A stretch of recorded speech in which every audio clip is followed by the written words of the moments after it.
Women's সাফ চ্যাম্পিয়নশিপের সেমিফাইনালে বাংলাদেশ নেপাল বিগ ক্ল্যাশ আজ। ম্যাচ জয়ে আত্মবিশ্বাসী পিটার বাটলার। তামিমের অ্যাডহক কমিটি আইসিসির অনুমোদন পায়নি, দাবি বুলবুলের আইনজীবীর। আইসিসির প্রতিনিধি দল আশা নিয়ে বিসিবির মিথ্যাচার।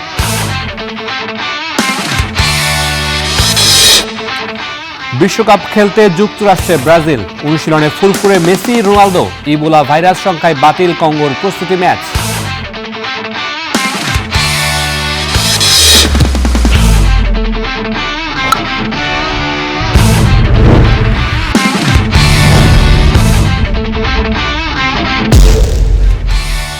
প্রতিটা ম্যাচ, প্রতিটা মুহূর্ত জয়ের উল্লাস, হারের নীরবতা।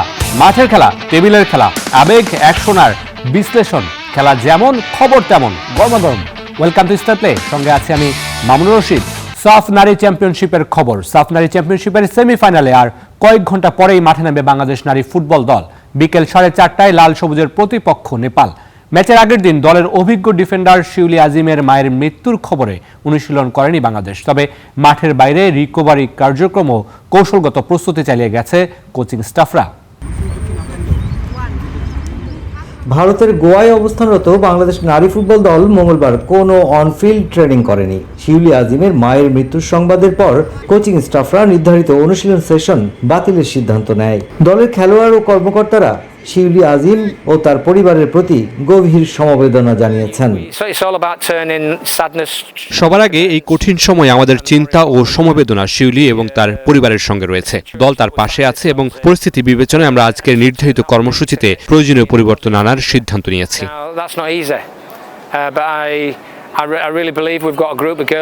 যদিও মাঠে অনুশীলন হয়নি, তবে সকালে হোটেলে আইস বাথ সেশন সম্পন্ন করেন ফুটবলাররা। বিকেলে দলীয় সদস্যরা হোটেলের পাশেই সমুদ্র সৈকতে হাঁটাহাঁটি করেন।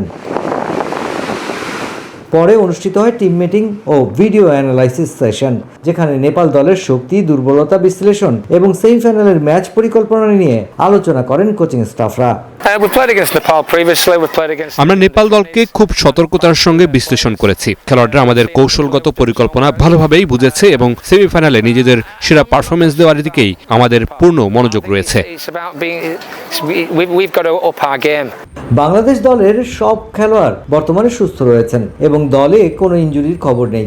সাফ নারী চ্যাম্পিয়নশিপের সেমিফাইনালে বুধবার বাংলাদেশ সময় বিকেল 4:30টায় নেপালের মুখোমুখি হবে মনিকা মারিয়া, ঋতুপর্ণা চাকমাদের বাংলাদেশ। Mushfiqur Rahman, Star Play, Goa, Bharat. বাংলাদেশ এবং নেপালের মধ্যকার সেমিফাইনাল কভার করতে ভারতের গোয়ার জওহরলাল স্টেডিয়ামে আছেন আমাদের সহকর্মী মুশফিক। তার সাথে কথা বলতে চাই। মুশফিক, আপনি শুনতে পাচ্ছেন নিশ্চয়ই, ম্যাচ শুরু হতে আর বেশি সময় নেই, প্রায় 2.5 থেকে 3 ঘন্টার মতো সময় বাকি আছে। সেখানকার পরিবেশ কেমন? যেহেতু ভারতের মাঠে খেলা হচ্ছে, ভারতের দর্শকরা সেখানে থাকবেন, বাংলাদেশি কোনো দর্শকদের দেখা পেয়েছেন কিনা এখন পর্যন্ত? মামুন, শুরুতেই আপনাকে একটু জানাতে চাই যে আমি এখনো জওহরলাল নেহেরু। মুশফিককে সম্ভবত আমরা হারিয়ে ফেলেছি, তার কথা আসলে শোনা যাচ্ছিল না। আমরা আবারও চেষ্টা করব তার সাথে পরবর্তীতে যোগ দেওয়া যায় কিনা। আমরা পরবর্তী সংবাদে যেতে চাই। সান মারিনোতে দ্বিতীয় দিনের অনুশীলন করেছে বাংলাদেশ। 5 জুন ম্যাচের আগে অচেনা কন্ডিশনে মানিয়ে নেয় বড় চ্যালেঞ্জ। তবুও ভালো খেলতে আশাবাদী দলের নতুন হেড কোচ থমাস ডুলি। অন্যদিকে ইতালিতে বেড়ে ওঠা মিডফিল্ডার ফাহমিদুল ইসলাম আছেন ম্যাচ জয়ের অপেক্ষায়। দলের সাথে যোগ দিয়েছেন হামজা চৌধুরী ও জায়ান আহমেদ। তানজিম ঐশীর রিপোর্ট। কোচ থমাস ডুলির কথাতেই বোঝা গেল হামজা চৌধুরীকে যেন মিস করছেন তিনি। সান মারিনো ম্যাচের আগে বাংলাদেশ যখন দ্বিতীয় দিনের অনুশীলনে নেমেছে, তখনও দলের সঙ্গে যোগ দেননি হামজা। তবে থেমে নেই তাদের অনুশীলন। দলের নতুন কোচ থমাস ডুলির প্রথম অ্যাসাইনমেন্ট বলে কথা। প্রতিপক্ষ র্যাঙ্কিংয়ের শেষ দল হলেও তাই সমীহ করছেন। তবে ম্যাচ জিতে আসাই একমাত্র লক্ষ্য। Game that we play is a very tough game. Even they are in last place in the rankings. They play only against Germany, Italy, Spain, all those teams. They are big guys, they are tough guys. We're trying to do everything to win that game. নতুন কোচের অধীনে ফুটবলাররাও ভালো খেলতে মরিয়া। অনুশীলনে সবাই দিচ্ছেন নিজেদের সেরাটা। তবে দলের ম্যানেজার আমির খান জানালেন, দীর্ঘ জার্নির পর কখনো তীব্র রোদ, কখনো প্রচন্ড ঠান্ডাতেই যত সমস্যা। গতকালকে আমরা ঠান্ডার মধ্যে ট্রেনিং করেছি, আজকে টোটালি একদম কে বলে একদম মানে টোটালি সানি এবং এর সাথে আপনার যেটা বলে যে গরম সাথে সোয়েটিং হচ্ছে। দলের বাকিদের জন্য ইউরোপের কন্ডিশন অচেনা হলেও সান মারিনো থেকে ৩৩৮ কিলোমিটার দূরে ইতালিতে বেড়ে ওঠা ফাহামিদুলের জন্য এমন পরিবেশ নতুন কিছু না। এই মিডফিল্ডারের দৃঢ় বিশ্বাস, কোচের পরিকল্পনা ঠিকঠাক কাজে লাগাতে পারলে তিনিও এ ম্যাচে অবদান রাখতে পারবেন।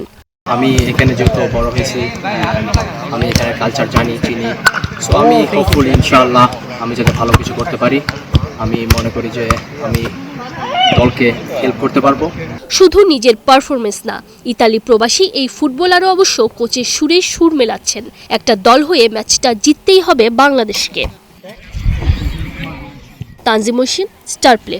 বিশ্বকাপের বাকি আর মাত্র 8 দিন, এর মাঝেই ওয়ার্ল্ড কাপ ভেন্যুতে এসে নিজেদের ক্যাম্পে অনুশীলন শুরু করে দিয়েছেন মেসি, রোনালদোরা। এবার যুক্তরাষ্ট্রে পৌঁছেছে 5 বারের চ্যাম্পিয়ন ব্রাজিল। সিলেসাউদের 100 জনের বিশাল বহর নিজেদের চার্টার্ড বিমানে করে নিউ জার্সিতে এসে পৌঁছায়। মোবাইল অ্যাম্বুলেন্স নিয়ে বিশ্বকাপ খেলতে যুক্তরাষ্ট্রে পা রেখেছে ব্রাজিল। নেইমার, কাসেমিরোদের সাথে আছে আরও 10 টন লাগেজ। 5 বারের বিশ্ব চ্যাম্পিয়ন বলে কথা। হেক্সা মিশনে ডন আনচেলত্তি নিজের দলের সুযোগ সুবিধারও কোনো কমতি রাখছেন না। বিশ্বকাপের 9 দিন আগে যুক্তরাষ্ট্রের নিউ জার্সিতে পৌঁছেছে ব্রাজিল। একবেলা বিশ্রামের পরই অনুশীলন। 5 আর 6 জুন নিউ জার্সিতে থেকে নেইমাররা যাবেন ক্লিভল্যান্ডে। 6 জুন মিশরের সাথে একটা প্র্যাকটিস ম্যাচ খেলবে সেলেসাওরা। সি গ্রুপে তারা প্রথম ম্যাচ খেলবে 13 জুন মরক্কোর বিপক্ষে। তারপর 19 ও 24 জুন হাইতি ও স্কটল্যান্ডের সাথে নিজেদের গ্রুপ পর্বের ম্যাচগুলো খেলবে ব্রাজিল। এদিকে কানসাসে প্রথম অনুশীলন সেরেছে বর্তমান চ্যাম্পিয়ন আর্জেন্টিনা। প্রথম সেশনে দলের সবাই হেসে খেলেই প্র্যাকটিস করেছে। মূল পর্বের আগে 6 ও 9 জুন হন্ডুরাস আর আইসল্যান্ডের বিপক্ষে 2টি প্র্যাকটিস ম্যাচ খেলবে আলবিসেলেস্তেরা। এই ম্যাচে ইনজুরিতে খেলতে পারবেন না Emiliano Martinez, Nico Paz, Leandro পারেদেসের মতো কজন। 6 জুন চিলির বিপক্ষে ফ্রেন্ডলি ম্যাচের আগে অনুশীলন করেছে পর্তুগালও। সোশ্যাল মিডিয়ায় পোস্ট দিয়ে বিশ্বকাপের অনুশীলন শুরু করেছেন ক্রিস্টিয়ানো রোনালদো। 41 বছর বয়সে নিজের 6ষ্ঠ বিশ্বকাপ খেলতে এসে দারুণ উচ্ছ্বসিত CR7। ফ্লোরিডার পাম বিচ গার্ডেন্সে তাঁবু গেড়েছে পর্তুগাল। চিলির সাথে ফ্রেন্ডলি ম্যাচের পর 10 তারিখ নাইজেরিয়ার বিপক্ষে আরও একটা প্রীতি ম্যাচ খেলবে তারা। 17 জুন কঙ্গোর সাথে ম্যাচ দিয়ে বিশ্বকাপ মিশন শুরু রোনালদোদের। সারা মাহবুব, স্টার প্লে। ইবোলা আতঙ্কে স্পেনের ডিআর কঙ্গোর বিশ্বকাপ প্রস্তুতি ম্যাচ বাতিল করা হয়েছে। 9 জুন স্পেনের লা লিনিয়ায় চিলির বিপক্ষে ম্যাচটি হওয়ার কথা থাকলেও স্থানীয় স্বাস্থ্য বিভাগের পরামর্শে মেয়র হুয়ান ফ্রাঙ্কো আয়োজনের অনুমতি দেননি। গত মাসে ডিআর কঙ্গোতেই ইবোলার প্রাদুর্ভাব ছড়িয়ে পড়ার পর দলটি দেশের অনুশীলন ক্যাম্প বাতিল করে বেলজিয়ামে প্রস্তুতি নিচ্ছে। যুক্তরাষ্ট্র জানিয়েছে কঙ্গোর খেলোয়াড়দের বিশ্বকাপে অংশ নিতে হলে আগে 21 দিন আইসোলেশনে থাকতে হবে। তবে স্কোয়াডের কোনো খেলোয়াড়ই ক্লাব মৌসুম শেষে দেশে ফেরেননি বলে বড় সমস্যা হচ্ছে না। 1974 সালের পর এবারই প্রথম বিশ্বকাপে খেলতে যাচ্ছে ডিআর কঙ্গো। কে গ্রুপে তাদের প্রতিপক্ষ পর্তুগাল, কলম্বিয়া ও উজবেকিস্তান। বিশ্বকাপের উত্তাপ মাঠ ছাপিয়ে ছড়িয়ে পড়েছে অফিস কারখানায়ও। কর্মীদের মনোযোগ কাজের টেবিল থেকে সরে যাচ্ছে স্ক্রিনের দিকে। উৎপাদনশীলতা নিয়ে তৈরি হচ্ছে নতুন সংখ্যা। ইউকেজির গবেষণা অনুযায়ী পুরো আসরে বিশ্বজুড়ে $1,700 কোটি ক্ষতির মুখে ফেলতে পারে নিয়োগদাতারা। কর্মক্ষেত্রে বিশ্বকাপ জ্বর, উৎপাদনশীলতায় বিশাল ধাক্কার শঙ্কা।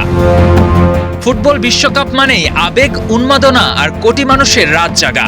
কিন্তু এই উৎসবই এবার মাথা ব্যথার কারণ হয়ে দাঁড়িয়েছে বিশ্বের বিভিন্ন প্রতিষ্ঠানের জন্য। নতুন এক আন্তর্জাতিক জরিপ বলছে বিশ্বকাপ চলাকালীন কর্মীদের মনোযোগ কাজের চেয়ে মাঠের খেলায় বেশি থাকবে, যার ফলে বিশ্ব অর্থনীতিতে উৎপাদনশীলতায় বড় ধরনের ক্ষতি হতে পারে। মানব সম্পদ ও কর্মী ব্যবস্থাপনা প্রযুক্তি প্রতিষ্ঠান ইউকেজির গবেষণা অনুযায়ী বিশ্বকাপের পুরো আসরে বিশ্বজুড়ে বিনিয়োগদাতাদের প্রায় $1,700 কোটি ক্ষতির মুখে ফেলতে পারে, যা বাংলাদেশি মুদ্রায় প্রায় 2,08,656 কোটি। কারণ কর্মীদের বড় একটি অংশ ইতিমধ্যেই বিশ্বকাপকে কেন্দ্র করে নিজেদের দৈনন্দিন কাজের সময়সূচি বদলানোর পরিকল্পনা করছে। জরিপে অংশ নেওয়া কর্মীদের মধ্যে 37% জানিয়েছেন প্রিয় দলের ম্যাচ দেখার জন্য তারা অফিসের সময় পরিবর্তন করবেন। কেউ দেরিতে অফিসে আসবেন, কেউ আগে ভাগে বের হয়ে যাবেন, আবার কেউ পুরো দিনই ছুটি নেওয়ার চিন্তা করছেন। প্রায় 27% কর্মী স্বীকার করেছেন বিশ্বকাপের সময় কাজে ফাঁকি দেওয়ার সম্ভাবনা রয়েছে। শুধু অনুপস্থিতিই নয়, কর্মক্ষেত্রে উপস্থিত থেকেও মনোযোগ ধরে রাখার ক্ষেত্রে বড় ধরনের সমস্যা দেখা দিতে পারে। জরিপে 14% কর্মী বলছেন তারা অফিস চলাকালীন গোপনে ম্যাচ কিংবা হাইলাইট দেখবেন। অন্যদিকে 11% কর্মী জানিয়েছেন রাতভর খেলা দেখে পরদিন ক্লান্ত অবস্থায় কাজে যোগ দেবেন। গবেষণাটি পরিচালনা করা হয় Australia, Canada, France, Germany, Mexico, Netherlands ও যুক্তরাষ্ট্রের 8,000 কর্মীর উপর। ফলাফলে দেখা যায় সবচেয়ে বেশি ক্ষতির আশঙ্কা যুক্তরাষ্ট্রে, যেখানে উৎপাদনশীলতায় প্রায় $1,170 কোটি ধাক্কা লাগতে পারে। তালিকায় দ্বিতীয় অবস্থানে রয়েছে জার্মানি। মজার বিষয় হলো বিশ্বকাপের টানে শুধু সাধারণ কর্মীরাই নন, ব্যবস্থাপক ও ঊর্ধ্বতন কর্মকর্তারাও কম যান না। জরিপ অনুযায়ী 42% ম্যানেজার খেলা দেখার জন্য ছুটি নেওয়ার পরিকল্পনা করছেন, আর 45% শেষ মুহূর্তে নিজের কাজের কর্মসূচি বদলানোর সুযোগ খুঁজছেন। বিশ্বকাপ যতই কাছে আসছে ততই পরিষ্কার হচ্ছে ফুটবলের সবচেয়ে বড় আসর শুধু মাঠেই নয়, প্রভাব ফেলতে যাচ্ছে বিশ্বের অসংখ্য অফিস, কারখানা ও কর্মক্ষেত্রেও। KM Soni, Star Play. আমরা আবারও একটু ভারতের গোয়ায় যেতে চাই, সেখানে সহকর্মী মুশফিকুর রহমান আছেন। মুশফিক, সেখানকার পরিস্থিতিকে আসলে ম্যাচটা আসলে কি অবস্থায় আছে? শিউলি আজিমের মা মারা গেছেন গতকালকে, দলের অবস্থাটা আসলে কেমন? মামুন, আপনি যেমন বলছেন শিউলি আজিমের মা মারা গেছেন, তার মা মারা যাওয়ার পর থেকে কিন্তু পুরো দলটাই একটা শোকের ছায়া নেমে আসে। পুরো দলের সকল সতীর্থ, অর্থাৎ শিউলি আজিমের সকল সতীর্থ, তারা কিন্তু দারুণভাবে শোকাবহ ছিল এবং শোকাবহ অবস্থায় তাদেরকে যত ধরনের মোটিভেশন দেওয়া যায় টিমের পক্ষ থেকে, টিম ম্যানেজমেন্ট অর্থাৎ এবং কোচিং স্টাফের পক্ষ থেকে সেটা করা হয়েছে। ইভেন আমরা জার্নালিস্টরাও কিন্তু সেই চেষ্টাটা করেছি, যারা ঢাকা থেকে এই গোয়ায় এসেছি এই ফুটবল টুর্নামেন্টটা কভার করার জন্য। আমি ব্যক্তিগতভাবে শিউলির সঙ্গে কথা বলার চেষ্টা করেছি ফোনে, কিন্তু তিনি ঠিক সকাল দিকটাই তখন ব্যস্ত ছিলেন এবং মুর্শে ছিলেন, যার জন্য তিনি কথা বলতে পারেননি। তার আরেকজন সহপাঠী আমার সাথে কথা বলেছেন এবং তিনি জানিয়েছেন পরে আমাকে যে তার শিউলি তখন ভালো আছেন।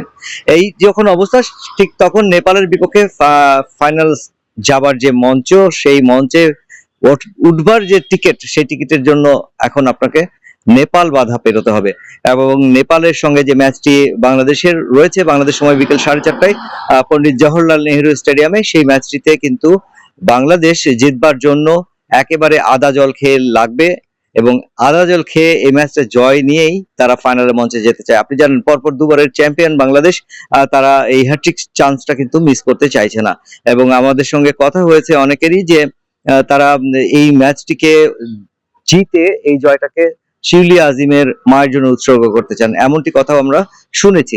সে যাই হোক, ম্যাচের জায়গায় যদি আসি, যে গতকালকে মাঠের অনুশীলনটা হয়নি ঠিকই, কিন্তু বিকেলে একটা রিফ্রেশমেন্ট ওয়াকিং ছিল যেটা সি বিচে, এবং তারপরে প্লেয়ারদের সাথে টিম মোটিভেশনাল স্পিচ ছিল, টিম মোটিভেশনাল মিটিং ছিল ভিডিও অ্যানালাইসিস এবং নেপালের ভালো দিক খারাপ দিকগুলো অ্যানালাইসিস করার সুযোগ ছিল এবং সেই জায়গায় কিভাবে ম্যাচটা খেলতে হবে, কিভাবে ম্যাচটা খেলবে মেয়েরা, সেই দিক নির্দেশনা কিন্তু কোচিং স্টাফরা গতকাল দিয়েছেন এবং আমরা জানি যে রাত্রি 7টা পর্যন্ত এই ধরনের আলোচনার মধ্যেই সবাই ছিল এবং আমরাও যা দেখেছি মাঠে মেয়েদের যে মোটিভেশন দেখেছি, তাতে কিন্তু আমাদের মনে হয়েছে যে মেয়েরা একেবারে জয়ের জন্য উদ্গ্রীব হয়ে রয়েছেন। আপনি জানেন নেপালের সঙ্গে এই পর্যন্ত যতগুলো ম্যাচ খেলেছে বাংলাদেশ, তার মধ্যে 5টি ম্যাচ জিতেছে বাংলাদেশ এবং 2টি ম্যাচ কিন্তু ড্র হয়েছে, বাকি কটা হেরেছে। মোট সম্ভবত 13টি ম্যাচ খেলেছে আমি যদি ভুল না বলি। তো সেই জায়গায় যখন পরপর দুবার সাফে বাংলাদেশ নেপালকে হারিয়ে চ্যাম্পিয়ন হয়েছে, সেই জায়গায় এবার সেমিফাইনালে এসে সে নেপালকে পেয়েছে। আমরা তো বিশ্বাস করি যে নেপালকে হারিয়েই বাংলাদেশ ফাইনালে উঠবে। মামুন। মুশফিক, আপনি বিস্তারিত জানাচ্ছিলেন ভারতের গোয়া থেকে, আপনাকে অসংখ্য ধন্যবাদ। তামিম ইকবালের অ্যাডহক কমিটি এখনো পর্যন্ত আইসিসির অনুমোদন পায়নি, এমন দাবি আমিরুল ইসলাম বুলবুলের আইনজীবীর। সেই সাথে আইসিসির প্রতিনিধি দল আসা নিয়ে বিসিবির স্টেটমেন্টকে মিথ্যা দাবি করেছে আমিরুল ইসলাম বুলবুলের পরিচালনা পর্ষদ। আগের দিনই বিসিবি জানিয়েছিল নির্বাচন প্রক্রিয়ার সাথে সংশ্লিষ্ট অংশীদারদের সাথে মতবিনিময় করবে আইসিসির প্রতিনিধি দল। কোথাকার পানি কোথায় গড়াবে, বিসিবির ভাগ্যে কি আছে, প্রশ্ন অনেক, সদুত্তর নেই। এখনো মুখোমুখি অবস্থানে তামিম ইকবালের অ্যাডহক কমিটি আর আমিনুল ইসলাম বুলবুলের পরিচালনা পর্ষদ। অনেকদিন ধরে এই অবস্থা চলমান থাকলেও পালে নতুন হাওয়া আইসিসির প্রতিনিধি দলের বাংলাদেশ সফর। তামিম ইকবালের অ্যাডহক কমিটিকে এখনো পর্যন্ত অনুমোদন দেয়নি, এমনটাই জানানো হয়েছে আইসিসি থেকে, দাবি করছেন আমিনুল ইসলাম বুলবুলের আইনজীবী। তাদের সাথে আলোকপাত করেছি, তাদেরকে আমরা সরাসরি জিজ্ঞেস করেছিলাম যে আপনারা কি অ্যাডহক কমিটিকে কোনো স্বীকৃতি দিয়েছিলেন কিনা। তারা আমাদেরকে সুস্পষ্টভাবে জানিয়েছেন যে তারা বর্তমান যে অ্যাডহক কমিটি লেড বাই আমাদের সাবেক অধিনায়ক স্বনামধন্য ক্রিকেটার তামিম ইকবাল, সেই কমিটিকে এখন পর্যন্ত তারা কোনো ধরনের স্বীকৃতি প্রদান করেনি। এটি তারা আমাদেরকে সুস্পষ্টভাবে জানিয়েছে এবং এই সংক্রান্ত কোনো প্রেস রিলিজ বা কোনো ডকুমেন্টও কিন্তু বাংলাদেশের বিসিবি কর্তৃপক্ষের কাছে নেই।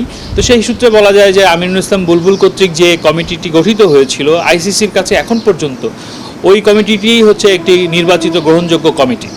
এই সফরকে কেন্দ্র করে বিসিবি মিথ্যা বলেছে, এমনটাও দাবি আমিনুল ইসলাম বুলবুলের পরিচালনা পর্ষদের। এই কমিটি বিসিবির আসন্ন নির্বাচন নিয়ে নয়, আগের সব নির্বাচন নিয়ে তথ্য সংগ্রহ করতে এসেছে, এমনটাই বলছেন আমিনুল ইসলাম বুলবুলের পরিচালনা পর্ষদ। অথচ একদিন আগে বিসিবি দাবি করেছিল নির্বাচন সংক্রান্ত ইস্যু নিয়েই বাংলাদেশে এসেছে আইসিসির এই প্রতিনিধি দল। শুধু তাই নয়, বাংলাদেশ ক্রিকেট বোর্ডের নির্বাচনে রাজনৈতিক হস্তক্ষেপ নিয়ে উদ্বেগ প্রকাশ করেছে আইসিসি, এমন দাবিও করেছেন আমিনুল ইসলাম বুলবুলের আইনজীবী। বাংলাদেশের ক্রিকেটের যে পলিটিক্যাল ইন্টারফিয়ারেন্স, এই বিষয়ে তারা খুবই চিন্তিত হয়ে পড়েছেন এবং সেই চিন্তার প্রেক্ষিতে তারা আজকে এই ডিসলভ হয়ে যাওয়া কমিটির সাথে সাক্ষাৎ করেন। তারা বলছিলেন বিভিন্ন কথায় যে তারা আসলে কোনো নির্বাচনকে পর্যবেক্ষণ করতে আসেননি এবং নির্বাচনকে ভ্যালিডিটি দেওয়ার জন্য তারা বাংলাদেশে আসেননি। তারা যা ঘটছে বাংলাদেশে সশরীরে সরেজমিনে দেখার জন্যই তারা বাংলাদেশে এসেছেন।